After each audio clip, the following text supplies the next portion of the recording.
ঢেকিয়াজুলি সমজিলা আৰক্ষী অধীক্ষকৰ নৱনিৰ্মিত কাৰ্যালয়ৰ পৰ্যবেক্ষণ কৰিবলৈ আজি উপস্থিত হয় শোণিতপুৰ জিলাৰ জ্যেষ্ঠ আৰক্ষী অধীক্ষক বৰুণ পুৰকায়স্থ।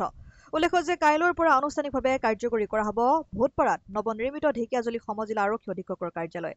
সেই উক্ত কাৰ্যালয়ৰ প্ৰতিটো দিশ পৰ্যবেক্ষণ কৰিবলৈ উপস্থিত হয় শোণিতপুৰ জিলাৰ জ্যেষ্ঠ আৰক্ষী অধীক্ষক বৰুণ পুৰকায়স্থৰ লগতে ঢেকিয়াজুলি সমজিলাৰ আয়ুক্ত দ্যুতি ভাৰাভা।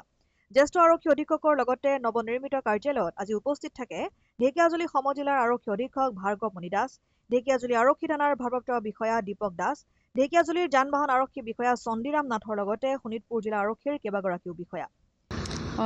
আমাৰ কাইলৈ একচুৱেলি সমজিলা আৰক্ষী অধীক্ষকৰ যোনটো কাৰ্যালয় কাইলৈ আমাৰ শুভ আৰম্ভণি হ'ব। সেই সন্দৰ্ভত আমাৰ আৰু জিলা আৰক্ষী অধীক্ষক মহোদয় তেখেতে আহিলে, জ্যেষ্ঠ আৰক্ষী অধীক্ষক মহোদয় তেখেতে উপস্থিত হ'ল, আহি পেলাই চালে। তো কাইলৈৰ কাৰণে আমি একচুৱেলি সাজু হ'ব চেষ্টা কৰি 2-এটা যদি কিবা বাকী ৰৈছে সেইখিনি আমি চাইছোঁ। আপোনালোকে নিজেও দেখিছে, ভালেই লাগিছে চাগে, আমিতো ভালেই পাইছোঁ। ঢেকিয়াজুলিৰ পৰা প্ৰশান্ত বৈশ্যৰ ৰিপৰ্ট, অসম আদিত্য।